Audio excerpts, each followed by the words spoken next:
Hey, what's going on? My name is Coach Lee Hopkins. My pronouns are he, him, his, and you're listening to the Patterns of Possibility podcast. This is a podcast dedicated to helping you replace harmful patterns with new possibilities. In each episode, we'll explore topics that inspire you to be yourself, live your truth, and make lasting connections. In this episode, I want to talk about me. All me.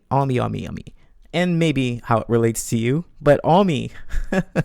No, seriously, I've been reflecting on some patterns of behavior of my own and my connections with other people, and I'm interested and delighted and kind of scared to share this with you, so I'm going to do it anyway. But I want to talk about me and autism. Are you ready? Let's go.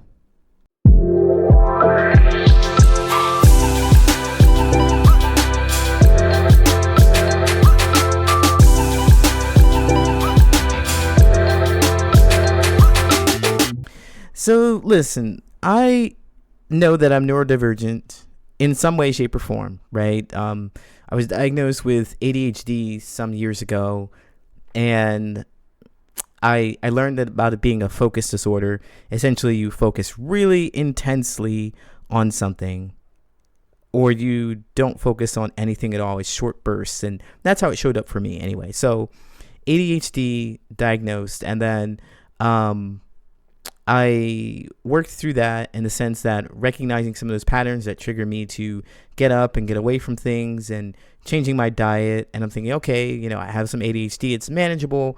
I don't need any medication for it. And that's fine. I get things done with little systems, little strategies, breaking my own old patterns, right? So that is something that's come to light. But then, with TikTok, I'm so sad to see that it might be going. This is my favorite place to meet people. That was my favorite place to post and connect. I've since been posting more on Reddit and posting more on LinkedIn because, it's uncertain. But I used to go live all the time. Now my biggest swallowing on TikTok.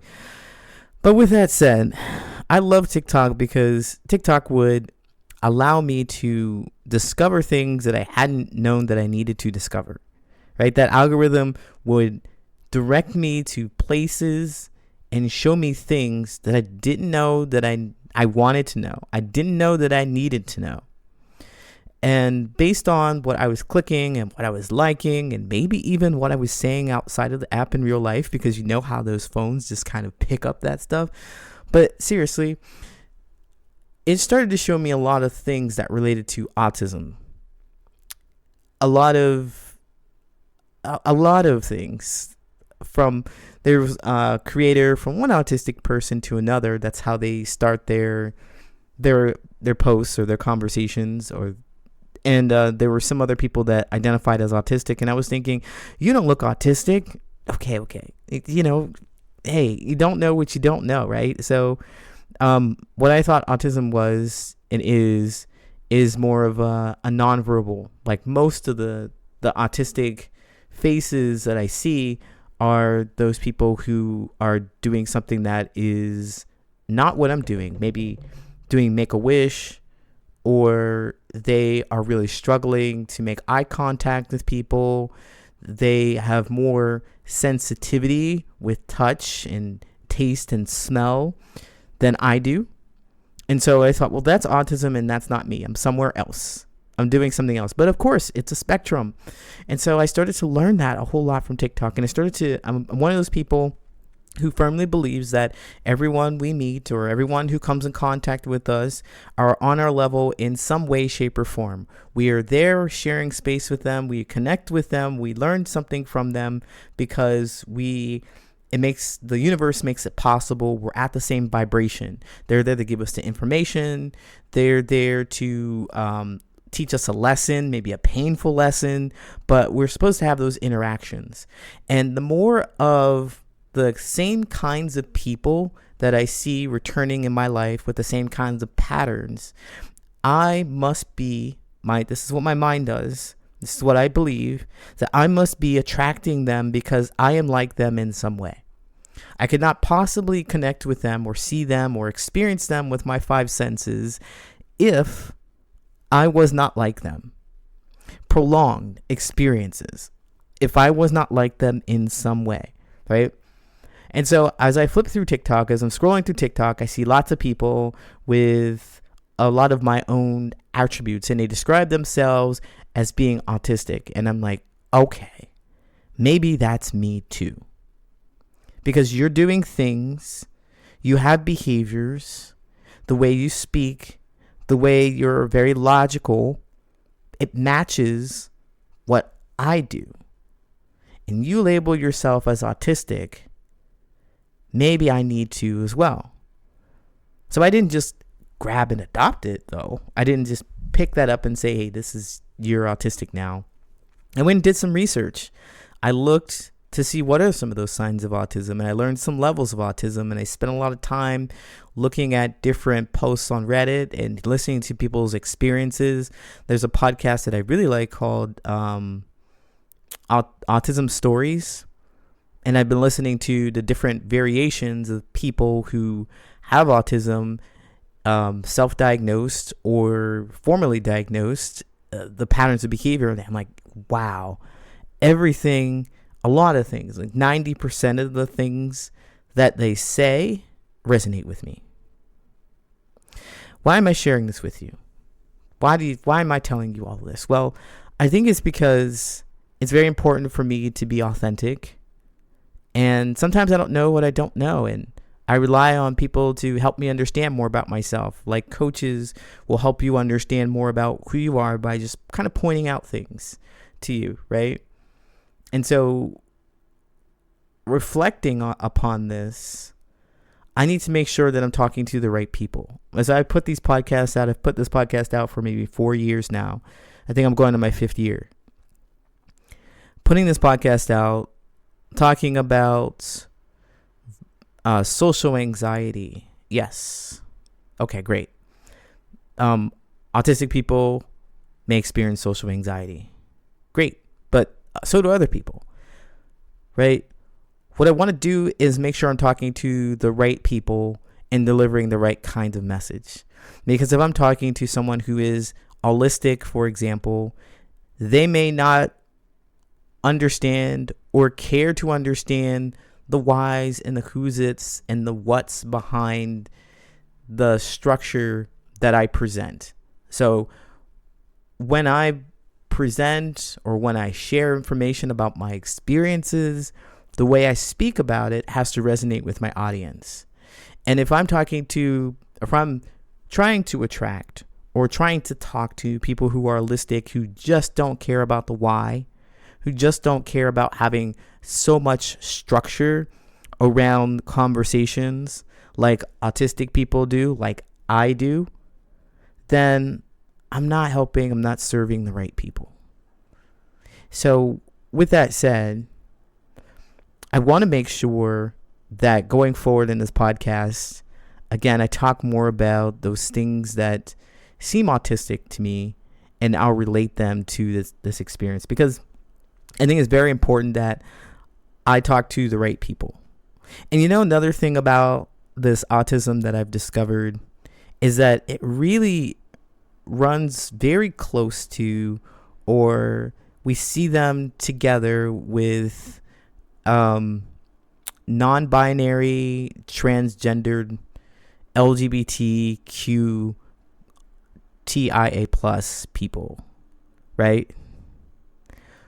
And I'm one of those people. I'm right in that group.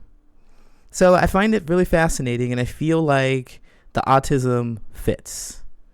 Whatever spectrum, I don't need a number or an array or anything to point exactly what the spectrum is. I just know that I do a set of behaviors. I have a set of behaviors that are consistent with what many label as autistic. And that includes this social issues, the social being able to connect with people. For most of my life, I struggled with connecting with people, and I struggled to figure out the rules of the game. I said, quote, air quote, rules of the game. The rules would just change all the time. If you say I need to do this like XYZ and I do it like XYZ, I'm under the impression that I did a great job. But for some reason, for rules that are something I can't figure out, something that's not implicitly stated, that I did it wrong, or you don't like it, or you're mad at me, I struggled with that dynamic for many, many years. For many, many years. And now I'm better equipped to handle it. I know that many autistic people struggle with that too. They say do one thing, you do it to the nine, the way they ask you to do it, and they're still mad at you. You're doing everything that you think is right, everything that you think is asked of you, and there's something wrong. And you have no idea what it is, and no one's going to tell you. No one tells you. Because while we may value people saying directly to us, other people do not value that and do not have the language to say that, or they have really intense feelings about trying to explain themselves to you for whatever reason. I don't know, but I know how to handle those situations, and I want to help other people handle those situations. Because when you're in a social situation, when you're trying to make friends, there are going to be some autistic people there, neurodivergent. They're going to be neurotypical people there. There are going to be all kinds of people there. And if you go in with the tools that you have, where you're hoping that people will tell you directly what they want you to do or how to behave, and they don't do it, you struggle. I struggled. Don't want that to continue to happen. There are tools that you can use, and they're pretty logical. As I look at the things that I do, they're pretty logical. They're always evaluation based. I'm always evaluating things. I'm always evaluating what kind of situation I've stepped into, what kind of conversation I'm having, because I'm going to use different tools. So for example, if I go to a networking event, I know what kind of place it is, what kind of people that are likely to show up, and I have tools to have conversations with those kinds of people. There could be sales conversations. There could be little get to know you conversations. There could be really small talky conversations. And I have tools for each one of those kinds of conversations. And I know to bring it along with me to this networking event, because those are the kinds of conversations that are likely to happen, right? And once I enter those kinds of conversations, like for example, I enter a sales conversation with someone, I know that when they start asking me questions, that it means they're curious about the work that I do. And to handle that with not answering them directly, but helping them be more curious about the work that I do. Don't give them all the answers. And that's what you do in a sales conversation, right? It's different than if I was going to my friend's parents' house for a New Year's dinner, right? It's different. I know what kind of conversations I'm likely to have, so I'm going to bring the kinds of tools. And every time they say something, I evaluate. What's the next thing? What's the next thing? What should I be saying? Or what do I want to say to get the result that I'm looking for? I'm always doing that. And that's something that I think neurotypical, autistic people don't do. And it's been brought to my attention. It's been brought to my attention that we don't do that. We just say stuff and we just kind of laugh. Like, I just don't understand why.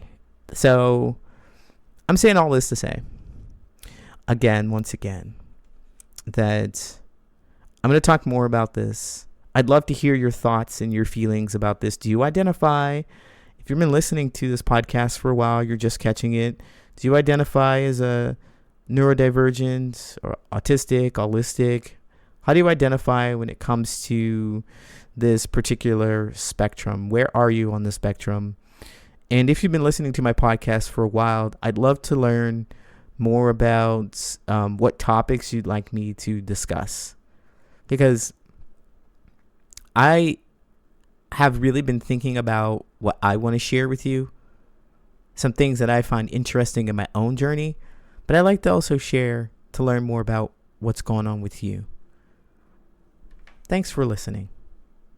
Hey, thank you so much for listening. If you like this podcast, share with someone who you think could benefit from this information, and follow me on social media. You can find me at Patterns of Possibility on all social media, And don't forget to sign up for my newsletter at patternsofpossibility.com, where you will get actionable steps delivered to your mailbox every week. Thanks again for listening. Until next time, take care.